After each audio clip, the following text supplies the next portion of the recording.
Welcome along to the Make It Count podcast. My name is David. My name's Matt. And we are the Taylor Bros. This week, back with a book review. Yeah, we know book reviews are your favourite ones, is what we've heard. Well, they just happen to be downloaded more often, so popular. So Popular with the people. Popular with the people, and we just are popular seekers or something. We are populist podcasters. Yes, exactly. So the book we're doing today is If You Forget Everything Else, Remember This. And then the subtitle is Building a Great Marriage. And this book is by Katherine Hill. Yeah, if we prepared better, the book would be here on screen. Yes. But, yeah. So, ironically, I tend to forget what the title of this book is. I don't know, something. If you forget something, remember that. Or if you remember everything, forget something else. Yeah.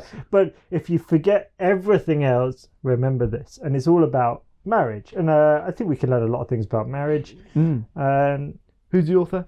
Katherine Hill. Okay. Works for Care for the Family, or has done work for Care for the Family, so they're big on helping marriage and children and all things family. Yep. The really nice thing about this book is most of the chapters are 3 to 5 pages long. Oh, wow. So brilliant. It's really designed with this idea of maybe you're busy in married life with all sorts of stuff and you can sort of dip in, read the chapter that you need to read right at that point and then get out. It's also quite fun. They have quite a few little comic, so it's a whole page with almost like a little comic or cartoon illustrating something she said. I can get on board with that. Bit slightly English humour sometimes. So so quite good. Absolutely. So yeah, a little bit about the book, a little bit about who Katherine Hill is. Mm-hmm. So, what sort of the maybe I should say, having read the book, what's one thing that you remember? So I will maybe, at the end of the book, she tells this story of a husband and a wife. And the wife, one day, she's doing something in the home and she drops something. And a bit worried, but nothing else happens. A couple of days later, she sort of trips up. We should see if something's up. And they check that something's up, and it is. And they say, you've got this thing, I can't remember what it was. You need to, it's a thing that you can only manage, we can't cure.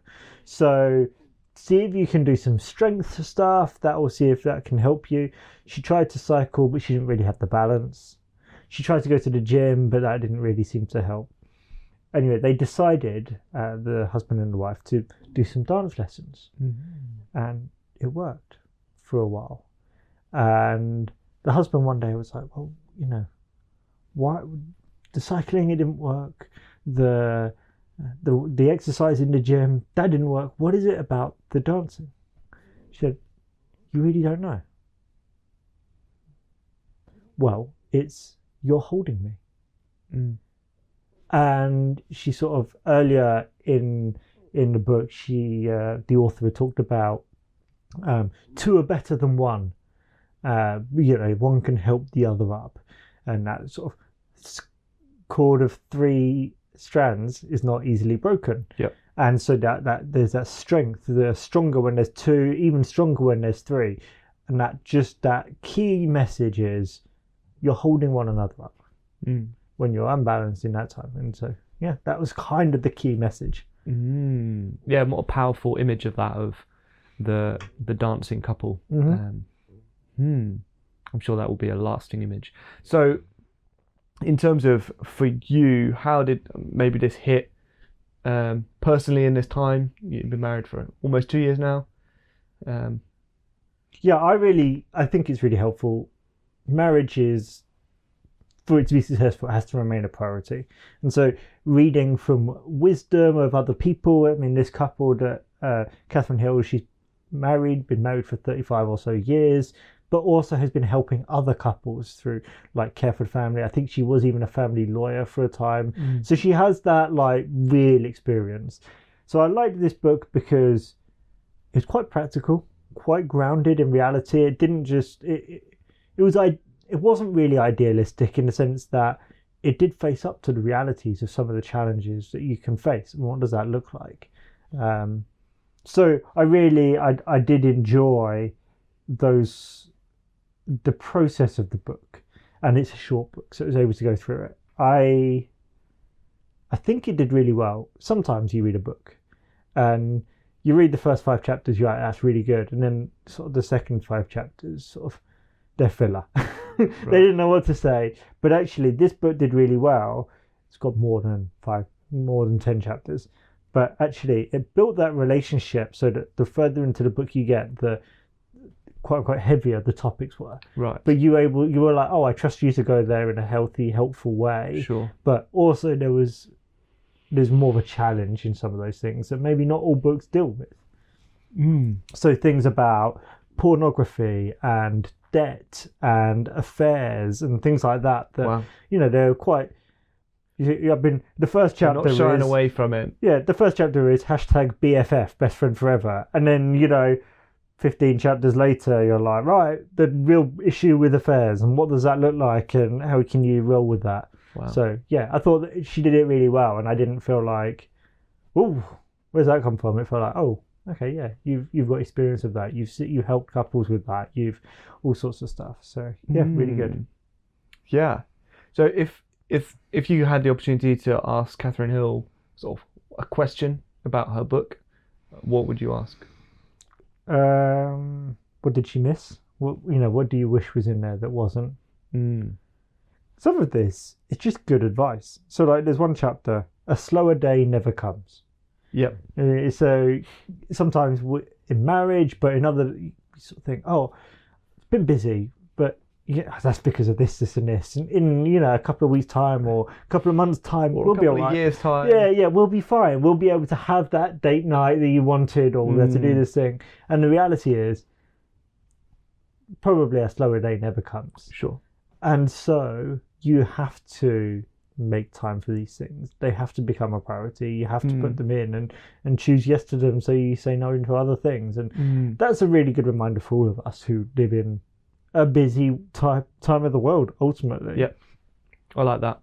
That kind of, in a sense, that jives with a book I've been reading, and they were talking about the weekly practice of Sabbath. And one of the things was like, you're not going to drift into this. You're not going to accidentally find yourself. And I think that's behind that sort of, things will slow down. And that's this idea of circumstantially things will change. It's like a slower day never comes accidentally.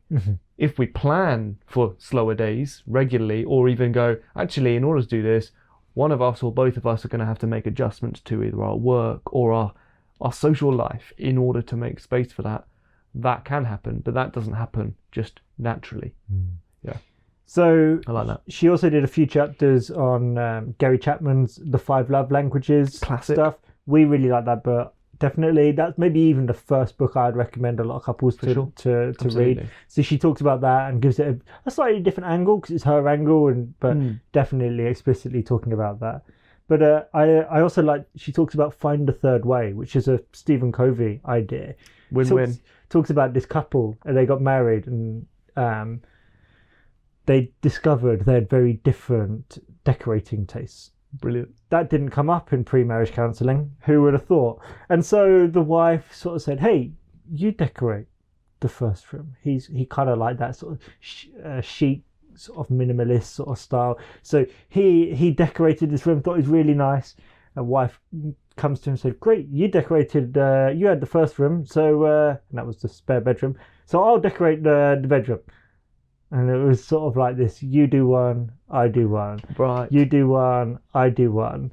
A chaotic house in a way. She was much more like floral and liked the flowers and things like that. So he was Each like, room would look like a different space in a wacky cafe sort of thing. Totally. And they just sort of got on with that. It was sort of fair and there was a bit of equity, you have one, Sure. I have one. Came to a head when they bought a house with an odd number of rooms. Oh no. That's how tense this was. Yeah. And they decided they would try and bring both of it together. Wow. And took way more effort and way more planning and way more time, but it was both of their favourite rooms. Wow. And so the idea being that maybe that's a really explicit visual way of looking at that, but often it's you win one, I win one. hopefully, and that's tit for tat. that's sort of a compromise in a way of like, oh, it's sort of fair. If you're not in that, if you're always feeling like you're losing, that's maybe even another level to this. But fair. But actually, if you can have the courage to find that third way, the best of both of you, that you can enjoy, that can often be a richer way. Stephen Covey's written a whole book, The Third Way, and those ideas is that it's a win-win-win sort of idea. Yeah, absolutely. I mean, to draw it back to the image earlier, the story she's telling about the dancing couple, and in a sense, the one room and the other room is almost like one person does a solo dance and the other person does a solo dance, but that final one is they come together and they're holding each other and they're holding that vision together. Nice, that's beautiful. So who's this book for? Couples. Whether you've been married for 2 weeks or 2 decades, it's got that advice, and just in reading it, you're reminding yourself the priority of that relationship in your life, and I think a lot of people get value for it. There is a bit of Englishisms around it, lots of English references. You're not going to not understand it if you are not from England or the UK, but there's some sort of a few cultural things in there as well. For sure, which is natural if you're telling stories about a place. So, closing remarks? Yeah, if you forget everything, remember you're holding one another up, and I think and that's how you build a great marriage. You're holding me. Yeah, that's how you do it. Great, excellent, guys. Go and buy this book. Read it. Short read, right? Yep. There you go. No excuse.